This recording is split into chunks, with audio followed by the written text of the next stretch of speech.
I am 23 years old.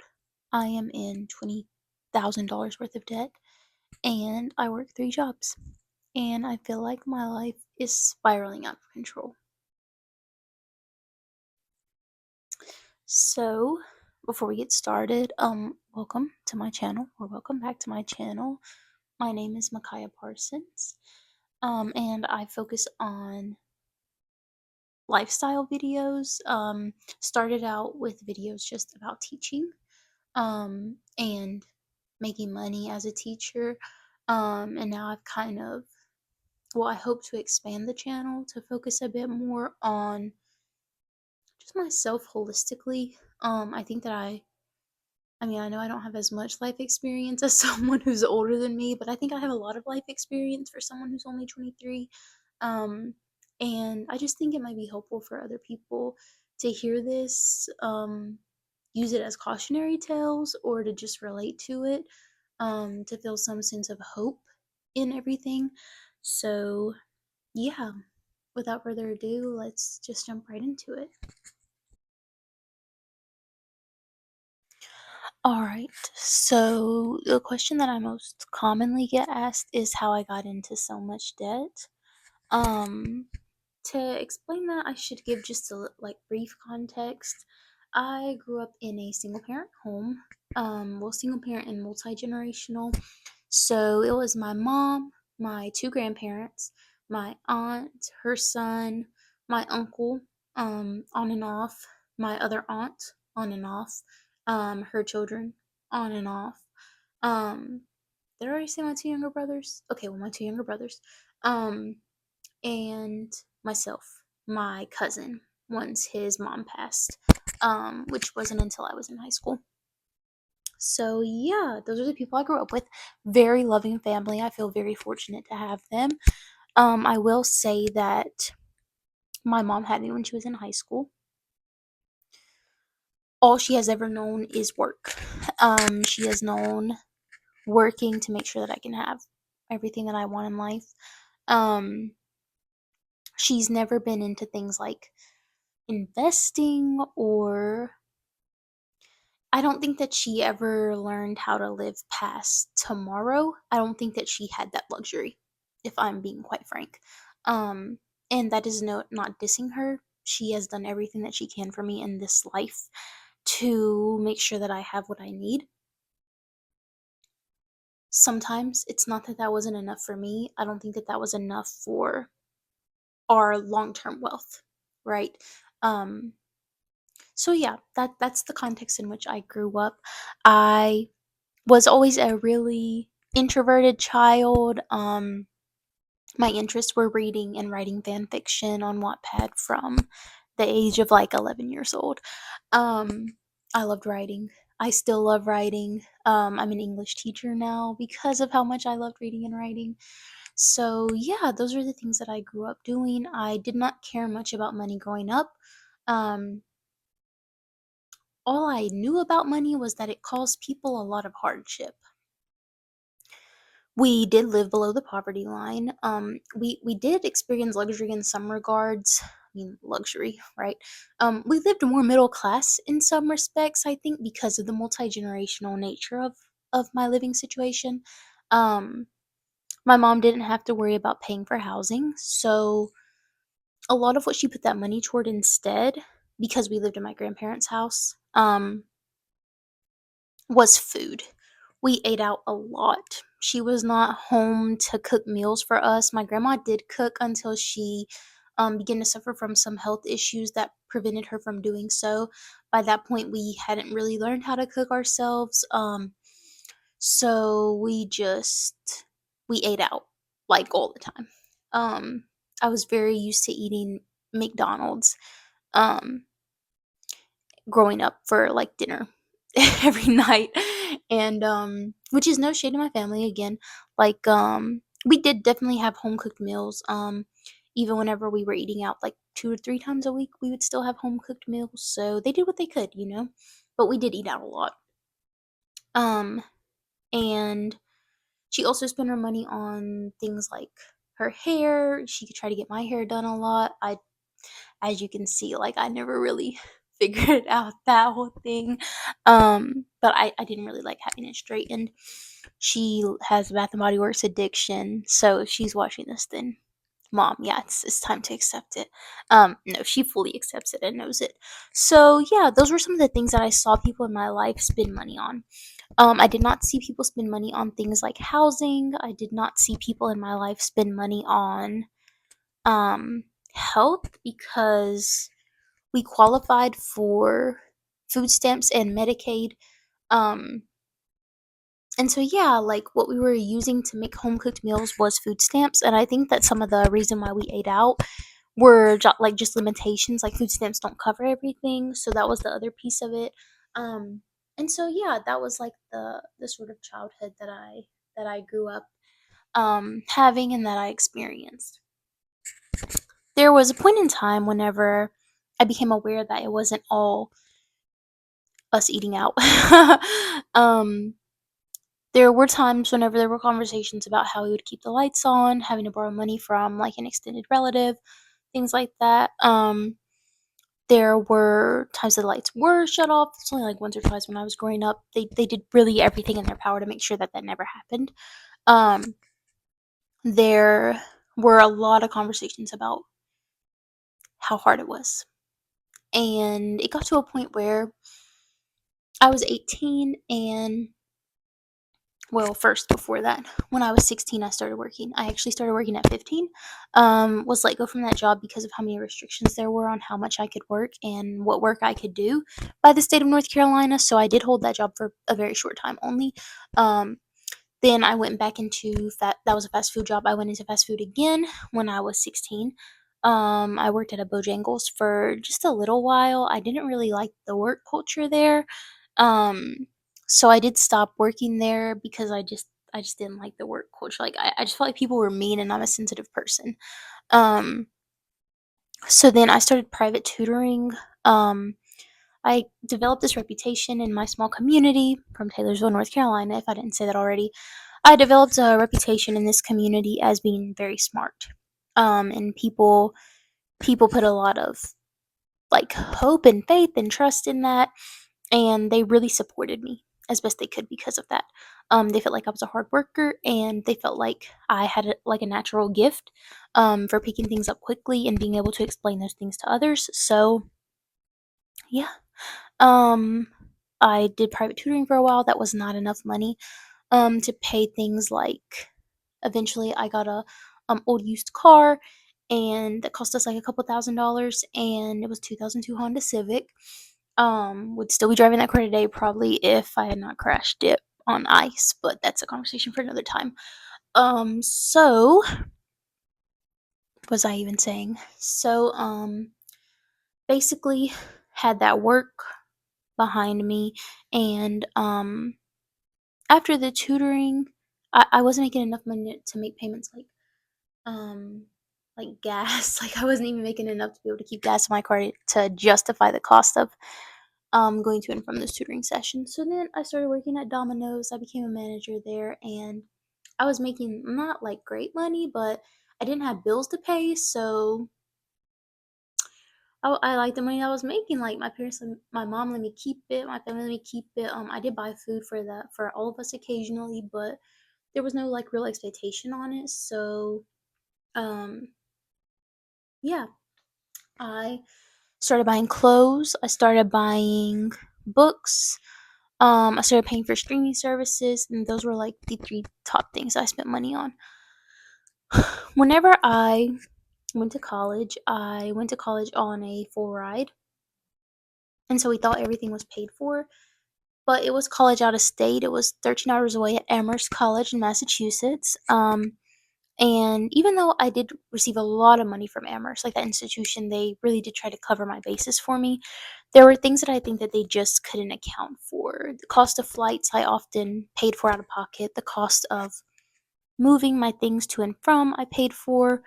And then there were these hidden fees that people don't really talk about because maybe I just should have known better, you know?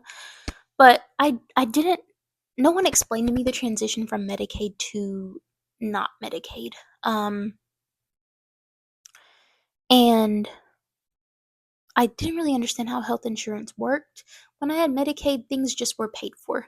Um, my family members, a lot of them grew up working without benefits, so they couldn't really explain insurance to me either.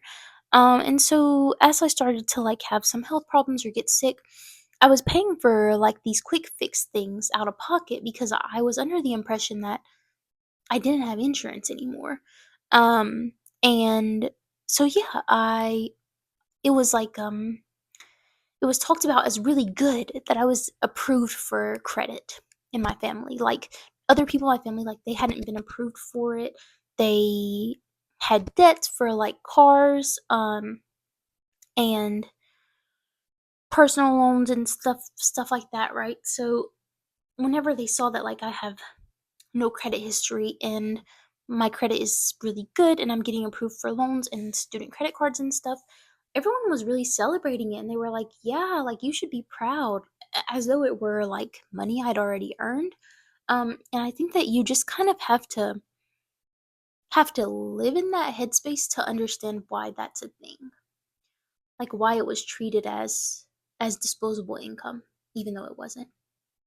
And so, please like I take ownership for the poor choices that I made, but please don't implicate my family, like blaming them because they did what they could, and really it's the system that's broken, and that's not me writing off accountability. It's me saying like we don't have the resources in this country to support families that look like mine did, in ways that protect them all around, like holistically, and so like the fact that their credit was so poor because of things that they had to do. Like my town is not a walkable community. You have to have a car to get around there.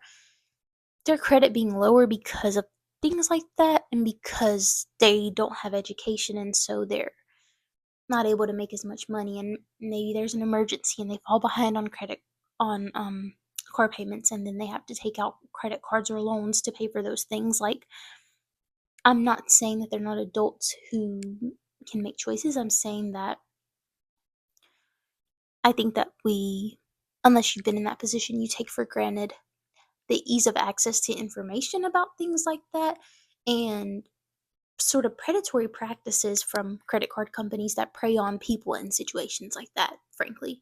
So yeah, blame me all you want because I was spending my money on stuff like clothes and coffees.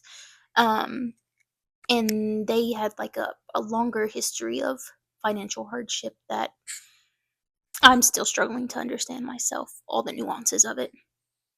So basically, I know I'm rambling, and you'll just have to forgive me because that's not really something I know how to edit out, no matter how many takes I have. Um, that's the context I grew up in. Um, they were proud of me for they were proud of me for so much, and they put so much trust in me. And I don't think they expected it to be difficult for me because things that they hadn't done before that I was doing, I figured out myself. Going to college, I figured out myself, right? Applying to college, I figured out myself. Things that they hadn't done before. Um, and I think they just trusted me to know what to do, and I didn't. I was maxing out credit cards, paying for flights to school, paying for textbooks outside of what they gave me to pay for textbooks, paying for these health things, right? Um, I was also living at home my first semester because it was COVID, and I chose to be off campus and do school online. And so I was still paying for things that I might have gotten on campus, such as like food, for example. And so there were a lot of things that I paid for with the credit card. Um, Paid for more things once I got to campus with the credit card. There are things that am not I am not trying to dismiss my responsibility in this because I made poor choices. Like I just did. Stupid choices. But I will say that it was a real shock to be on a campus where people had so much money. And I did fall into a trap of trying to keep up with those people. Even the poor people I was in school with were like vacationing every break, and I was like, "What the heck? How are you guys affording to do this?" Right? Um, it was new and it was different, and I did not navigate it well. So I was playing like a real game of like trying to appear put together, and also trying to appear as though I had made it out of the conditions that my family had fought so hard for me to get out of and to overcome. They didn't want me to know any hardship, and I didn't want them to think that I had experienced any. And so I would swipe my credit card for just about anything. Um, then it got to a point where I was not. Now, please don't think that I wasn't employed. I was the most employed person on that campus. Please don't think that it got to a point where I was not working. The whole time I was at Amherst, I was holding between 4 and 6 jobs at a time while being a full time student on that campus. And so it still got to a point where I just couldn't keep up. I wasn't able to make more than the minimum payment anymore, and things just spiraled out of control.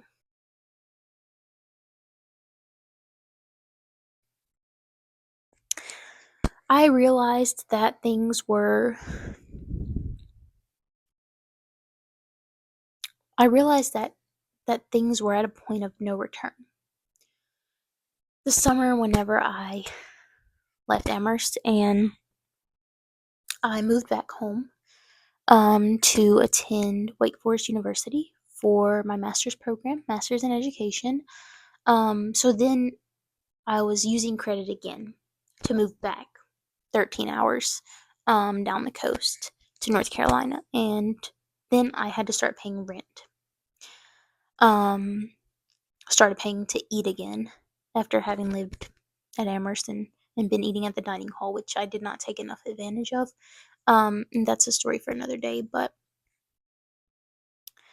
had to use credit to make that move again, and I was on a stipend. I received a stipend for my master's program, and also for like a teacher residency thing that I'm still part of, where I basically received a forgivable loan as a living wage in exchange for teaching for 3 years in a high needs school in the district that I teach in now. So I'm still fulfilling that commitment, and I burned through that living wage. Like, I was living paycheck to paycheck while making the minimum payments to all 6 of my credit cards. And a lot of my credit cards had limits like $5,000 or $6,000. Between 4 and 6 was the average. I also opened a line of credit whenever I was in college for um, Invisalign, which I was told that I needed, and never got to finish that Invisalign treatment because I moved back before they gave me my retainer, and they didn't mail it to me. So that was just money down the drain, really. Um, that's how I got in all the debt. The point at which I realized I could not keep up with it and that it was out of control was the summer between my master's program and my first year of teaching. Um, I didn't have steady income. That was the first time in 5 years that I did not have steady income or know where my next paycheck was going to come from. Did have some savings, and I knew that they meant nothing. So I had some jobs lined up for the summer.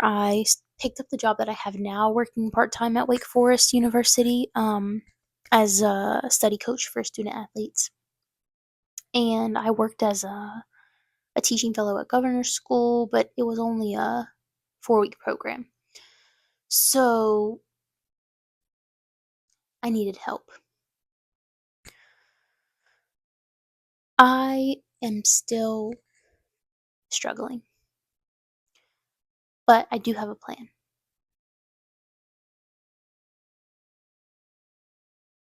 For the next 3 years, I am on something called a debt management plan. And that plan is really designed to just help me manage my debt, like it says.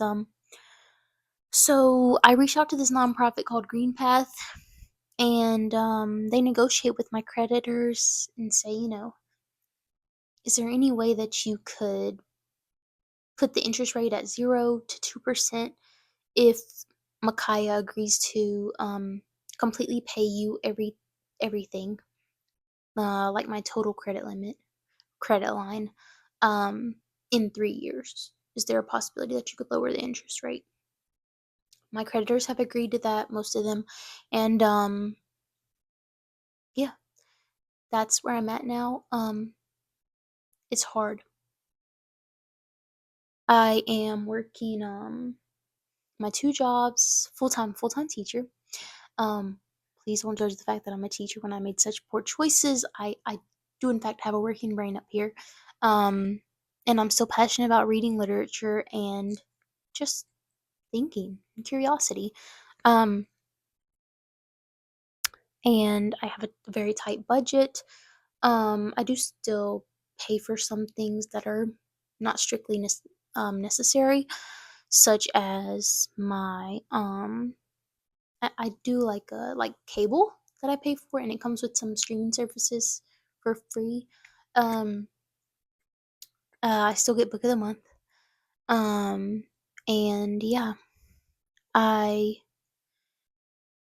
I guess all this to say that I cried so much about being in debt and the feeling of powerlessness at, wow, how can I spend 20 years in prison to this choice I made when I was 18?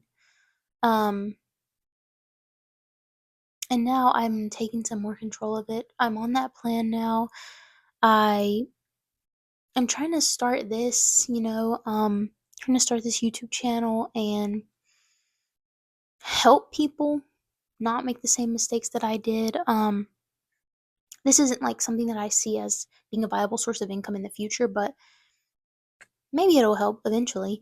Um, what I'm also working hard towards is setting up my Teachers Pay Teachers store and my Etsy business. I'm selling teacher shirts, and I don't necessarily want those to be like, or I have no expectation that they would eventually replace my teaching income, but I do expect that they would help. And I work hard, to make sure that that will happen. So, yeah. Um the point of all this is just to say that we can't spend our lives punishing ourselves for poor choices that we make.